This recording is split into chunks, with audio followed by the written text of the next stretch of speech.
আইন উপদেষ্টা আসিফ নজরুল হঠাৎ করেই সামাজিক যোগাযোগ মাধ্যমে একটি স্ট্যাটাস শেয়ার করেছেন, যেখানে ১৯৭২ সালে সুইজারল্যান্ডে শেখ মুজিবুর রহমানের ব্যক্তিগত সফর নিয়ে আলোচনা করা হয়।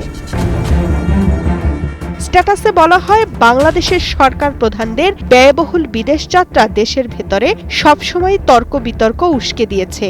তবে ১৯৭২ সালে তৎকালীন প্রধানমন্ত্রী শেখ মুজিবুর রহমানের সুইজারল্যান্ডের সফর খোদ সেই দেশেই বিতর্কের জন্ম দিয়েছিল, যার খবর যথারীতি সেই সময়ের মূলধারার দেশি পত্র পত্রিকাগুলো এড়িয়ে যায়।